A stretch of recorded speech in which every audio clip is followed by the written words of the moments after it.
ज्यादा सोचना बंद कैसे करें? क्या आप खुद को सोचने के विवशतापूर्ण दुष्चक्र में फंसा हुआ पाते हैं? जानिए सद्गुरु मन में फंसे रहने के बारे में क्या कह रहे हैं और यह भी बता रहे हैं कि कोई व्यक्ति कैसे इससे बाहर निकल सकता है और कैसे ज्यादा सचेतन बन सकता है। जिस पल आप किसी ऐसी चीज के साथ पहचान बना लेते हैं जो उससे अलग है, जो आप वाकई हैं, तब मन की गतिविधि शुरू हो जाती है। आप उसे रोक नहीं सकते। क्या आपने कोशिश की है? आप खुद को घास डालते हैं और बस जीवन गुजारते रहते हैं। खुद को घास डालना बंद कीजिए। 24 घंटे के लिए बैठकर मन को रोकने की भरसक कोशिश कीजिए। आप पाएंगे कि यह आपको हर जगह ले जा रहा है। 3 दिन में आप पागल हो जाएंगे। यह खराब खाना खाने के बाद पेट में गैस बनने के जैसा है। अगर आप उसे रोकने की कोशिश करते हैं तो उसका कोई फायदा नहीं है। आपको बस खराब भोजन खाना बंद कर देना है। आपकी पहचानें गलत हैं और एक बार जब पहचानें गलत हो जाती हैं तो मन की गतिविधि बिना रुके जारी रहती है। आप उसे रोक नहीं सकते, चाहे आप जो कर लें। बात बस इतनी है कि अगर यह एक सीमा के अंदर है तो आपको लगता है कि यह सामान्य है। यह सामान्य नहीं है। आप पागलपन के सामाजिक रूप से स्वीकार्य स्तर के अंदर हैं। हर कोई उसी तरह से है तो आपको लगता है कि यह ठीक है।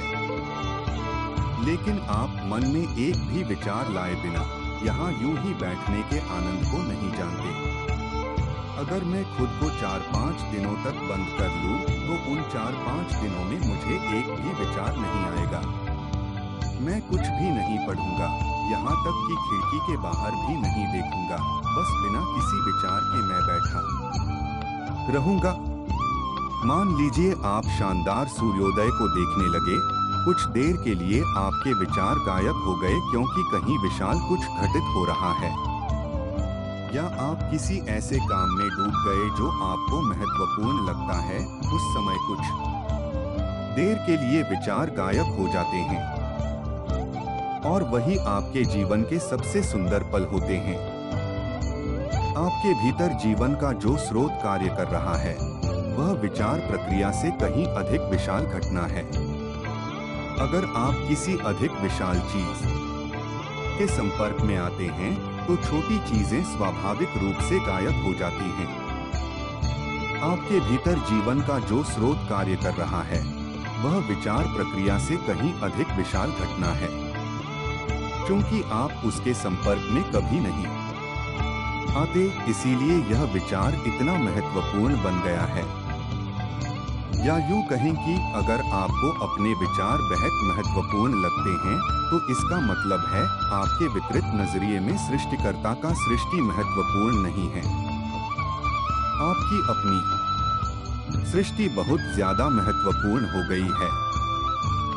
आप अपने भीतर मौजूद सृष्टिकर्ता पर ध्यान नहीं देते और न ही उसके सृजन पर, बस आप अपने ही सृजन से साथ व्यस्त हैं। क्या यह सृष्टिकर्ता का घोर अनादर नहीं है? आपका ध्यान आपके अंदर मौजूद जीवन के स्रोत पर एक पल के लिए भी नहीं गया है। अगर आप यहाँ बस यूं ही बैठ पाने के आनंद को जानते, कुछ सोचते हुए या कुछ करते हुए नहीं, बस एक जीवन के रूप में, तब जीवन बहुत अलग होता। सद्गुरु, जिस पल आप किसी ऐसी चीज के साथ पहचान बना लेते हैं जो उससे अलग है, जो आप वाकई हैं, तब मन की गतिविधि शुरू हो जाती है। आप उसे रोक नहीं सकते। क्या आपने कोशिश की है? आप खुद को घास डालते हैं और बस जीवन गुजारते रहते हैं। खुद को घास डालना बंद कीजिए। 24 घंटे के लिए बैठकर मन को रोकने की भरसक कोशिश कीजिए। आप पाएंगे कि यह आपको हर जगह ले जा रहा है। 3 दिन में आप पागल हो जाएंगे। यह खराब खाना खाने के बाद पेट में गैस बनने के जैसा है। अगर आप उसे रोकने की कोशिश करते हैं तो उसका कोई फायदा नहीं है। आपको बस खराब भोजन खाना बंद कर देना है। आपकी पहचानें गलत हैं और एक बार जब पहचानें गलत हो जाती हैं तो मन की गतिविधि बिना रुके जारी रहती है। आप उसे रोक नहीं सकते, चाहे आप जो कर लें। बात बस इतनी है कि अगर यह एक सीमा के अंदर है तो आपको लगता है कि यह सामान्य है। यह सामान्य नहीं है। आप पागलपन के सामाजिक रूप से स्वीकार्य स्तर के अंदर हैं। हर कोई उसी तरह से है तो आपको लगता है कि यह ठीक है। लेकिन आप मन में एक भी विचार लाए बिना यहाँ यूं ही बैठने के आनंद को नहीं जानते। अगर मैं खुद को 4-5 दिनों तक बंद कर लूं, तो उन 4-5 दिनों में मुझे एक भी विचार नहीं आएगा। मैं कुछ भी नहीं पढ़ूंगा, यहाँ तक कि खिड़की के बाहर भी नहीं देखूंगा। बस बिना किसी विचार के मैं बैठा रहूंगा। मान लीजिए आप शानदार सूर्योदय को देखने लगे। कुछ देर के लिए आपके विचार गायब हो गए क्योंकि कहीं विशाल कुछ घटित हो रहा है। या आप किसी ऐसे काम में डूब गए जो आपको महत्वपूर्ण लगता है। उस समय कुछ देर के लिए विचार गायब हो जाते हैं और वही आपके जीवन के सबसे सुंदर पल होते हैं। आपके भीतर जीवन का जो स्रोत कार्य कर रहा है वह विचार प्रक्रिया से कहीं अधिक विशाल घटना है। अगर आप किसी अधिक विशाल चीज के संपर्क में आते हैं तो छोटी चीजें स्वाभाविक रूप से गायब हो जाती हैं। आपके भीतर जीवन का जो स्रोत कार्य कर रहा है वह विचार प्रक्रिया से कहीं अधिक विशाल घटना है, क्योंकि आप उसके संपर्क में कभी नहीं आते, इसीलिए यह विचार इतना महत्वपूर्ण बन गया है। या यूं कहें कि अगर आपको अपने विचार बेहद महत्वपूर्ण लगते हैं तो इसका मतलब है आपके विकृत नजरिए में सृष्टिकर्ता का सृष्टि महत्वपूर्ण नहीं है। आपकी अपनी सृष्टि बहुत ज्यादा महत्वपूर्ण हो गई है।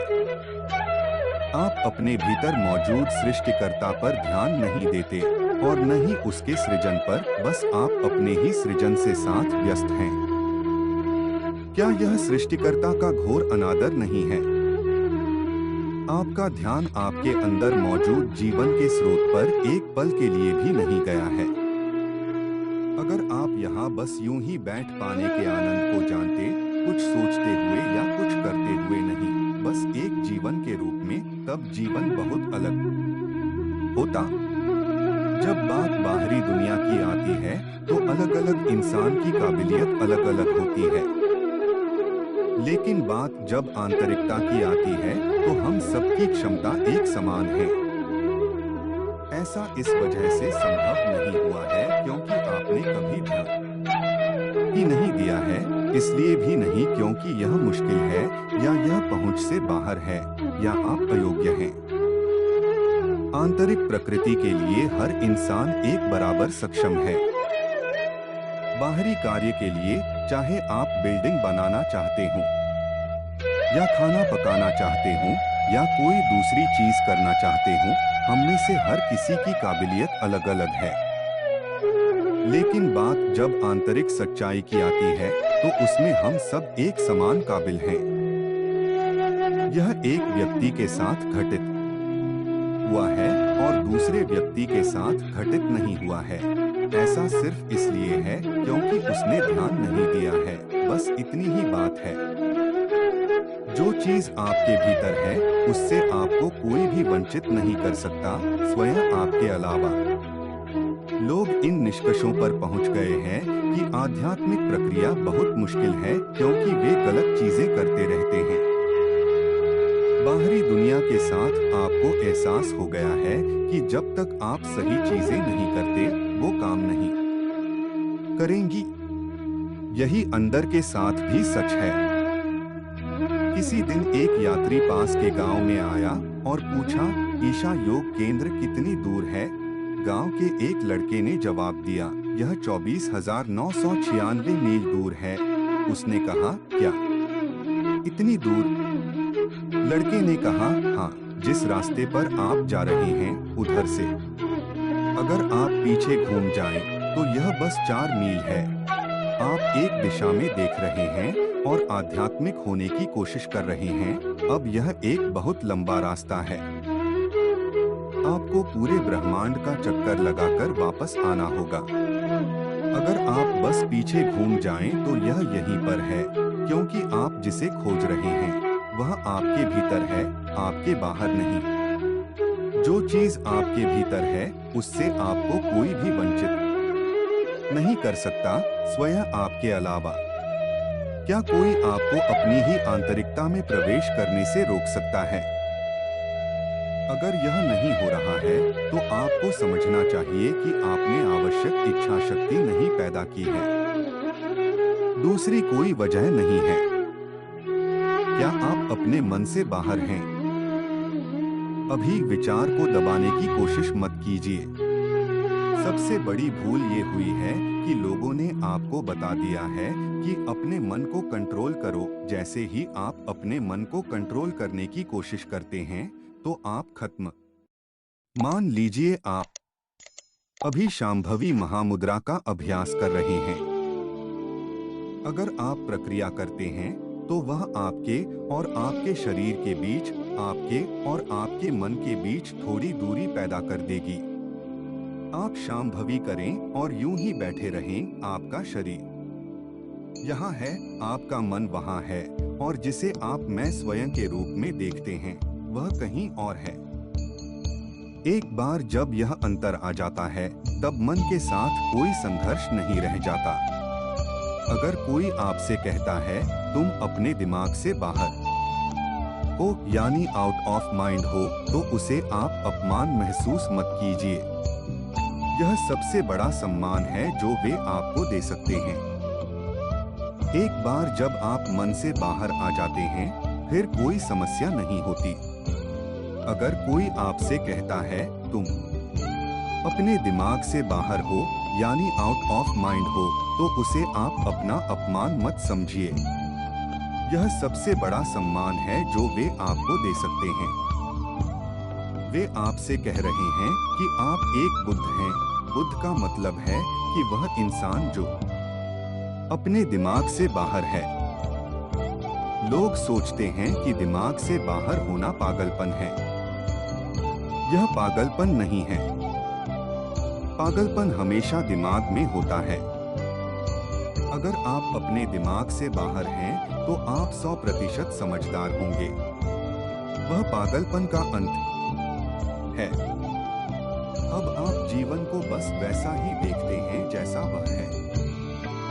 एक बार जब आप जीवन को वैसा ही देखते हैं जैसा वह है, न कि उस तरह जैसे आपका मन दिखा रहा है, तब आप देखेंगे कि हर चीज कितनी छोटी है। आपका मन जो कर सकता है, दुनिया जो कर सकती है, वह इतना नगण्य है कि आप उसके साथ जिस हद तक चाहें उस हद तक खेल सकते हैं। अगर आप नहीं चाहते, तो आप बस स्वयं को पीछे खींच सकते हैं। दोनों ही कार्य सचेतन हैं। अब आप में कोई विवशता नहीं है।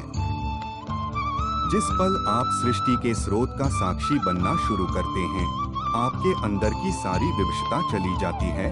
अब हर चीज चयन से होती है और जीवन सुंदर बन जाता है। जो हो रहा है उसके कारण जीवन सुंदर नहीं बनता, बल्कि इसलिए सुंदर बनता है क्योंकि आप वैसा करना चुन रहे हैं। कुछ भी सुंदर या भद्दा नहीं है। अगर आप उसे करना चुनते हैं और आप खुद को उसमें शामिल कर लेते हैं, तो हर चीज सुंदर होती है। अगर वह आपके ऊपर थोपी जाती है या वह विवशतापूर्ण है, तो हर चीज भयानक होती है। यही बात मानसिक गतिविधि पर लागू होती है। अगर वह सचेतन हो, तो आप मन के साथ खेल सकते हैं, जो काफी शानदार साधन है। लेकिन चूंकि यह विवश है, तो यह तनावपूर्ण बन गया है।